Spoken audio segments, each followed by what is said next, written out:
O, dito na tayo sa work, energy, and power.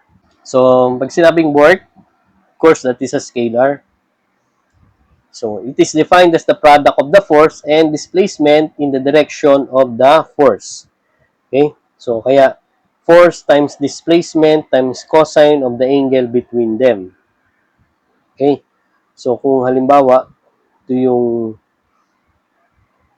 yung force, and then yung angle na yon na tinatawag, ito yung angle between, kung ito halimbawa yung sa displacement, ito yung sa force. Okay? So, pareha silang vector, cosine of the angle between them.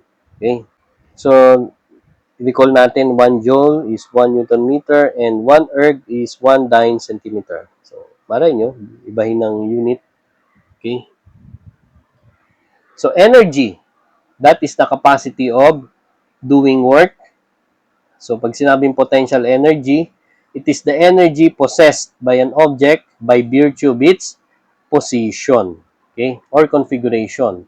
Kaya yung formula ng potential energy is yung mass times yung 9.81 meter per second square, yung constant, and then yung H, ayan, kaya dahil sa position. Depende kung saan ang position mo, so sa height. Then, kinetic energy, that is the energy possessed by an object by virtue of its motion. Kaya yung formula naman ng kinetic energy is may velocity.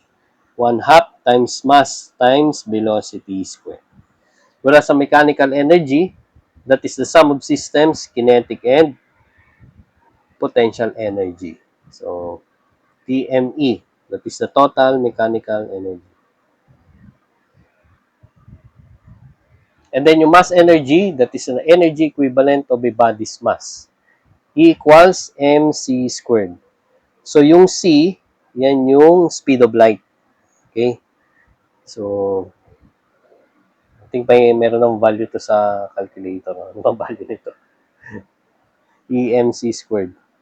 So, power, it is the time rate of doing work.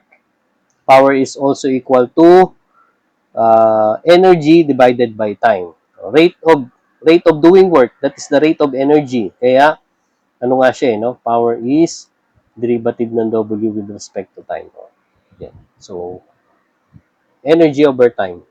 And take note, this is work. Pwede rin work. That is also equal to force times distance. Okay? Force times displacement. Okay? So, wala na yung cosine theta. No? Although, FD, consider na energy yun, divided by T. Okay? That is also equal to yung distance over time, that is also a velocity. So, yung power could be equal to the force times given yung velocity. Okay? Kung yan ay displacement over time. Next, yung law of conservation of energy. So, pag sinabing law of conservation of energy, given in an isolated system, the total energy remains constant. So, energy can neither be created nor destroyed. So, energy can change from one form to another. Okay? So, take note, kapag law of conservation of energy, the energy initial is equal to the energy final. Kung ang energy na yon is composed of potential and kinetic energy, so the potential and kinetic energy, yung sum nun, initial should be equal to the sum also of the potential and kinetic energy. Okay? Ngayon, possible na magkaroon ng losses dun sa conservation of energy. Sa formula niya, okay? If an input outside an isolated system is included. So, nagkakaroon siya ng losses kapag dinagdagan siya, for example, ng work in energy, input. Okay? So, next. Sagutan natin yung problem. So, an object is being pulled along the ground by a 75 Newton force directed 28 degrees above the horizontal. So, how much work does the force do in pulling the object? To a distance of 8 meters. Okay? So, yun daw yung work. Yung work na given, meron force. Okay? Force. 75 yun. Times distance, displacement 8 meters, times yung angle between, that is cosine of 28. So, that is, ano lang yun, no? FD cosine of theta yan.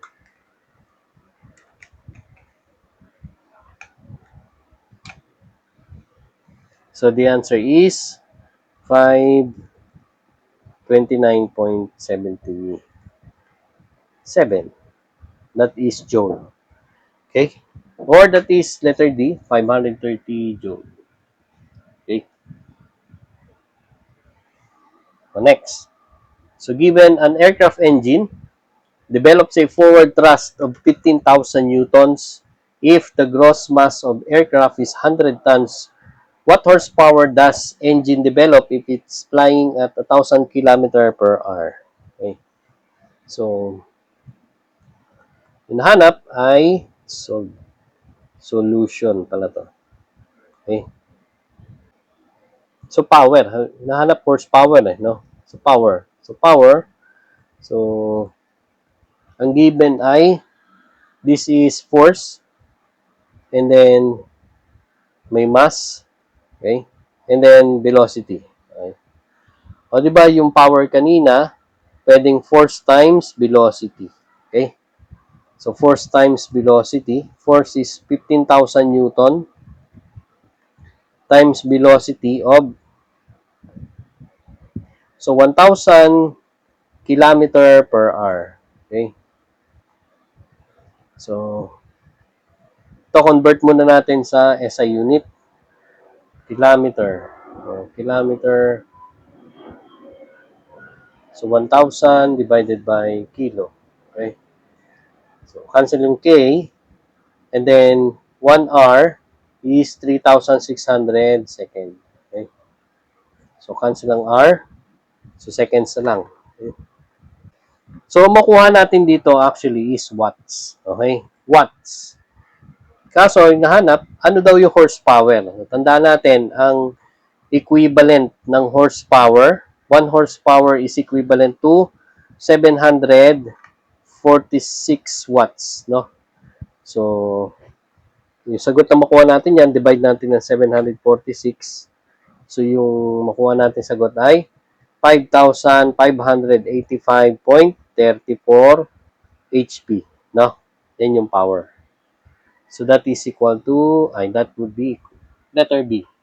Okay? The next.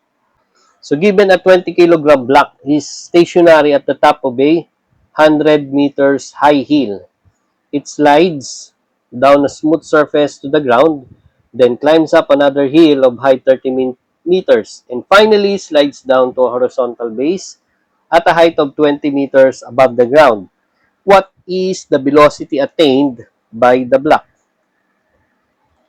Okay, so ito yung isang example no na mga problem na para sa no. Makita dito yung law of conservation of energy. So, let's say sa umpisa stationary siya no. And then nag-slide no. So, maraming napuntahan. And then finally napunta siya dun sa ano na 'yon. Dun sa lugar na 'yon. Okay? So, mangyayari diyan, kukunin natin yung initial tsaka final lang no. For example no. So, 20 kilogram block. So, at the top of 100 meters, sabihin natin na nag-slide siya dito to the ground, then climbs up another hill, bumalik na siya sa ground, then climbs another hill, height 30 meters, and finally slides into a horizontal base at a height of 20 meters. For example, ganyan, no? So, dito yung 100 meters. Ito yung 30 meters. Ito yung 20 meters. Okay? Ito yung ground. Okay? So, take note, kukunin ko lang is yung initial tsaka final niya na position. Okay? But of course, by law of conservation of energy, yung potential energy dun sa initial plus yung kinetic energy sa initial ay equal sa sum ng potential energy ng final plus yung kinetic energy dun sa final, no? So sa potential energy, that is mgh, no? mgh. Yung h, yun yung 100, okay? 100 meters. Okay? Plus 1 half mb squared. mb squared. Ano ba yung velocity niya? Sabi, sa initial, stationary siya. So, ibig sabihin, 0. Okay? 0. Okay? Then, equals to uh, mgh ulit. mg, yung height niya ay 20. 20. Okay? So, 0 na to. Plus 1 half m b squared. Ano yung velocity niya? Finally, at a 20-meter down. Okay. Ito, yun yung hinahanap, final velocity. No? Take note, yung bus, kahit na 20, ilagay niyo yan. No? Magka-cancel din naman yan, no? So, common, i-factor out mo, then cancel. Ganun din, no? So, solve nyo na lang, 100 times 9.81 minus 20 times 9.81 times 2 square root. So, the answer is, yung final velocity is 39.62 meter per second. Okay? Yan. So, hindi nakasama itong gitna. So, dun lang tayo sa initial tsaka final. Okay? So, letter A. Yeah. So, next. Given naman, a 10 kilogram block is pushed up a rough incline by an external force that does 500 joules of work. Now, the block starts from rest at ground level and reaches a vertical height of 30 meters with some final velocity. Due to friction, 1,200 joule of energy is lost as heat. Okay. Ito yung sample problem na yung law of conservation of energy ay meron may na input na work and then may losses. So, ganun naman eh. Kapag may losses, ibig sabihin, due to input of work. No? Ganun. And then, binanggit naman dito, yung loss naman ay dahil sa friction. No? So, take note, ang formula natin dyan, that is input work plus yung potential energy initial plus kinetic energy initial equals yung potential energy final plus kinetic energy final plus yung mga losses. Okay? So, yung input work, so, yung una, tinulak, di ba? Pushed, no? Ano daw yon? That would be the external force of 5,000 joules. Okay? Plus potential energy initial. Ano ba yung potential energy initial? That is mgh. Ano ba yung H? Starts from rest, no? At ground level. Ibig sabihin, yung height, 0. Okay? And then, yung kinetic energy, 1 half. M, yung velocity, ay, 0. 0 to, no? Kasi, at rest, no? At rest. That is equal to potential energy. It reaches a vertical height of 30 meters. So, ito yung final niya. So, that is mgh ulit. mgh, 30. Plus kinetic energy, 1 half m. Yung velocity ay, ito yung hinahanap ulit, no? Okay? And then, meron siyang losses na 1,200. Okay? So, hindi natin makacancel yung m kasi hindi naman common sa lahat, no? Basta yung m is equal to 10 kilograms. Okay? Solve natin. But ito, 0 na. 0 na rin tong isa na to. Okay? So, 5,000 minus 30 times 9.81 times 10 times 1, minus 1, 2. So, times 2, divide 10, square root. Okay?